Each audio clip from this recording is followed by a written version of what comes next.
Today on Public Eye News, a man has pleaded guilty to money laundering in connection with Jordan DeMay's sextortion case. And later, we'll have everything you need to know about scam threats popping up as a result of winter weather. JT DeMog will have your weather forecast for the next couple days, and later he'll have today's sports breakdown. I'm Liam Eulenjoy. And I'm Reed Hall, and this is Public Eye News.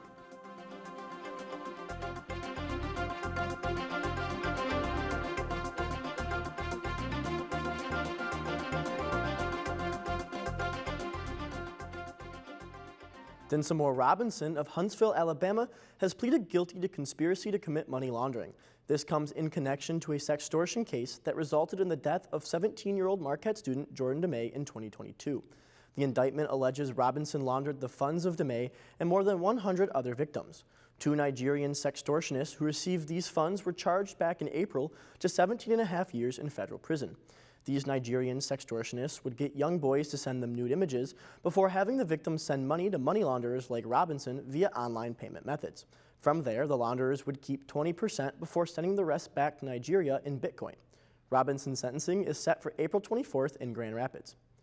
And the Michigan State Police Calumet Post has completed an investigation into a theft scheme involving 71-year-old Ronald Schmidt. Schmidt, a retired Lake Linden Department of Public Works employee, is accused of stealing over $28,000 of gasoline over the past 12 years. The investigation determined Schmidt unlawfully used a key fob meant for fueling department vehicles to steal gas for his own personal use. Schmidt faces 3 felony charges, including using a computer to commit a crime, larceny greater than $1,000 but less than $20,000, and financial transaction device stealing without consent. Due to statute of limitations, these charges only reflect activity for the past 6 years, despite allegedly going on for longer. Schmidt is expected back in court February 3rd. NMU student athletes will have more sponsorship opportunities under a new partnership between the Name, Image, and Likeness, or NIL program, and the TeamWorks Influencer Service. The collaboration will be called the Northern Michigan Wildcat Exchange. It enables interested parties to sponsor NMU student athletes more easily. They will be able to connect with student athletes to discuss NIL deals. Once a deal is reached, they can use the newly announced Wildcat Exchange to create a transaction. This will pay the student athlete without having to deal with transaction fees, along with other benefits. The new collaboration opportunity will be available to businesses, donors, alumni, and other interested parties. It can be found online at the NMU Sports NIL website. And the Ottawa National Forest Service held a meeting yesterday to discuss prospective uses for money accumulated by the Secure Rural Schools Act of 2000. The act was passed to stabilize fiscal support for rural county services after revenues from timber sales, mineral leases, recreation, grazing, and other sources decreased. Under the act, the Ottawa National Forest Service has accumulated $780,000 from the U.S. Department of Agriculture, or USDA. Multiple proposals for usage of the money were heard at yesterday's Resource Advisory Committee meeting in Watersmeet. Those proposals were submitted last fall. Federal government regulations stipulate that the project must be initiated by September 30th of this year. And President Trump has used his first week in office implementing executive orders to carry out his tougher border policies, and he's carrying through with his campaign promise to use the military to help secure the border. Natalie Brand has more details from Washington, D.C. CBS News has learned the Trump administration is considering sending as many as 10,000 U.S. troops to the southern border and potentially using military bases to hold migrants awaiting deportation. The Pentagon has already said around 1,500 troops have begun to deploy to help secure the U.S.-Mexico border. This was a gross miscarriage of common sense to allow people to come in. Stepped-up enforcement operations across the country have led to nearly 500 undocumented migrant arrests. And they will be sent home. And those flights are already underway this morning. Community leaders are warning migrants to be prepared. If you are deported, you should already have paperwork set so we know where your children need to go. You need to have those legal documents, those powers of attorneys. A federal judge in Seattle hears arguments today on lawsuits challenging President Trump's executive order seeking to end birthright citizenship. While here on Capitol Hill, Trump allies are working to double down with new legislation. His historic executive order to end birthright citizenship marks a critical step forward, and now with the Birthright Citizenship Act of 2025, we can solidify these reforms into lasting law. Attorneys general from more than 20 states suing to block changing birthright citizenship argue it's settled law protected by the Constitution's 14th Amendment. Natalie Brand, CBS News, Capitol Hill. Now don't touch that dial. We'll be right back with your weather and statewide news after this break. Stay tuned. Tune in to the heartbeat of the Upper Peninsula. At Public Radio 90, we're more than just a frequency on your dial. We're your trusted home for national public radio. Let our diverse blend of music be the soundtrack to your day. Public Radio 90, where community comes alive. Tune in and let your imagination soar. Join Nicole Walton every weekday morning from 6 to 9 with Morning Edition. Hello everybody, I'm JT DeMog here to bring you your weather forecast. Taking a look at our campus camera. Sunny skies, people walking back from class. Hopefully they have a nice relaxing evening. Taking a look at our current conditions. Houghton, 10 degrees and cloudy.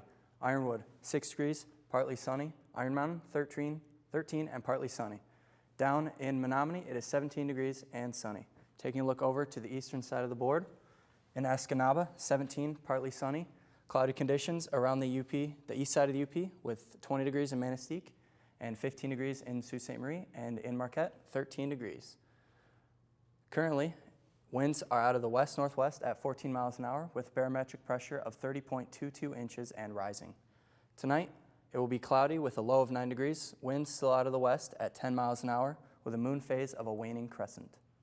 And tomorrow, sunny skies, high of 17, low of 4 degrees, winds out of the west-southwest at 10 miles an hour.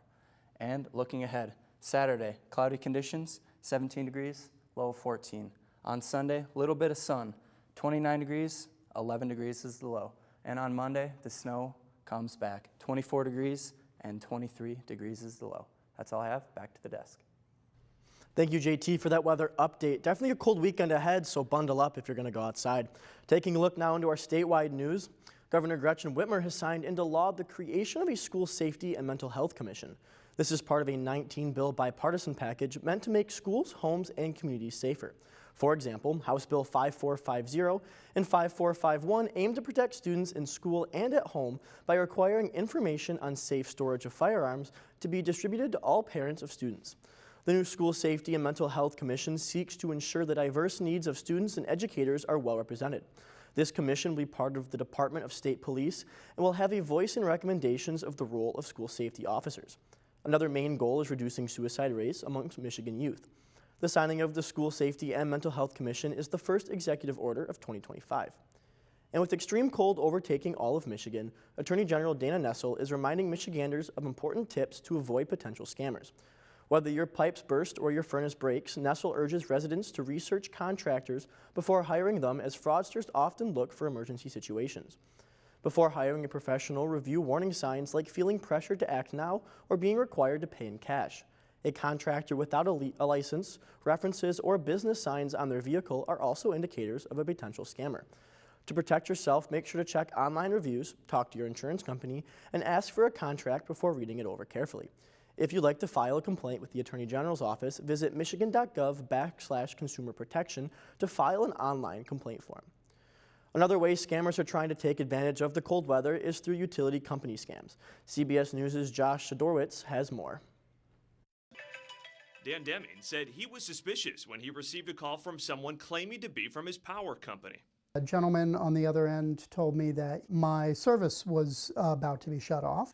But the IT software specialist started to doubt himself and what he knew about scams. I mean, I was pretty conflicted because I know that they try to instill this sense of urgency. Your account's going to be shut off. You're going to lose your electricity to, try and get you to break out the pocketbook or whatever.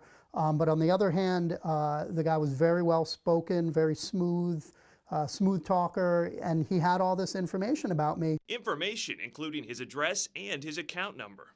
He also mentioned that my account number had recently changed, and he had that earlier account number as well. We do track utility scams because it is such a popular scam. Melanie McGovern with the Better Business Bureau says scam artists also target businesses and threaten to shut off the electricity.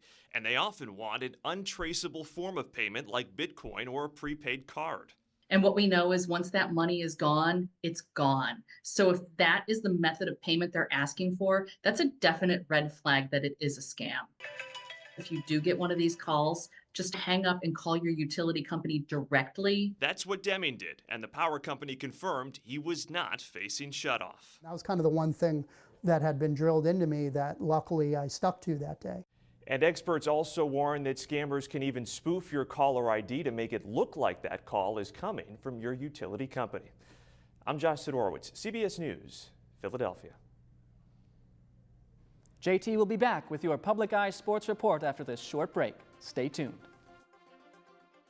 At 7 p.m. when doors open at the Moody, people start filing in. There's just something about walking up those stairs and opening those big, heavy doors. Get to be up close and personal to some of the biggest artists in a very intimate, historic setting. It's so iconic, the backdrop. That excitement in the crowd starts happening. Here I am 15 feet from an artist that I really admire. I swear, he looked right at me. My dad's like super into it, which means I'm getting super into it. Wonderful music and the coolest vibe around. Hello, I'm JT Demag for this sports breakdown. Starting off in the pool, NMU sophomore Kalina Seglinski earned GLIAC Diver of the Week after a strong overall performance from the swim and dive team. Seglinski dominated the first opening meet of 2025, winning both the 1-meter dive by 9.9 points and 3-meter dive, in which she won 34 points. The team coasted past Wisconsin-Stevens Point, 186-87, finishing first in 14 of 16 events. The Wildcats are headed on the road to Green Bay for their next meet Saturday, February 1st. Sticking on campus, the women's basketball team heads downstate for GLIAC conference games versus Ferris State and Lake Superior State this weekend. After a tough home stretch, losing to Wayne State and Saginaw Valley, the Cats are now ranked 4th in the GLIAC, ranking in the top 35 in multiple team categories. The Wildcats, on the back of J.C. Weisbrod, who is 4th in the conference with 14.3 points per game and 4th in the nation with 3 3-pointers per game. Alyssa Nims is another player to watch for the Wildcats, averaging 9.3 points per game and 8th in the league with 7.1 rebounds. Tip-off in Big Rapids is tonight at 5:30 and at Lake State Saturday at 1 p.m. On the other side of the court for the Wildcats, the men's basketball team hits the road for the first of 2 top 15 matchups. The Wildcats will face number 8th ranked Ferris State and number 14 Lake Superior State. Defense will continue to be a focus for this team, ranking 25th in the nation, allowing 66.4 points per game, and the defense will be leaned upon heavily against very strong competition. Bulldogs are led by senior guard Ethan Erickson, who's averaging 16.8 points per game on the heels of a league-leading 40.5 3-point percentage. The Lakers, on the other hand, host one of the most balanced teams in the country, having 5 players averaging double-digit points. Wildcats have won 4 of the last 6 versus Ferris and are 70-46 all-time versus Lake Superior State. That is all I have for sports. Back to the desk. Thank you for that sports update, JT. I'm looking forward to seeing how NMU does against the fearsome Ferris State, but considering our record against them in recent weeks, it seems like we've got a fighting chance. What do you think, Reed? I definitely think so. You know, I mean, both teams, both women's and men's basketball team definitely have a shot to win this weekend. So I hear you have a couple more stories though for us. I do, including this one. The Marquette Regional History Center will be putting on its Legends and Lore show, highlighting remarkable individuals and stories from the history of Marquette County. It will be held today at 7 p.m. at Kaufman Auditorium. Tickets are $20 in advance and $25 at the door. NMU will be presenting Alice in Wonderland, an immersive experience, in a form of a more interactive performance. The play will not take place on a stage, but rather on the second floor of the former Vera Bar on West Washington Street. Showtimes will be 7:30 and 9:30 from January 31st through February 1st and February 6th through the 8th, along with Saturday matinee shows both weeks at 1 and 3 p.m. Especially that Alice in Wonderland show, so great. But that's all the time we have left today at Public Eye News. I'm Liam Euland-Joy. I'm Reed Hall. And we'll see you next time.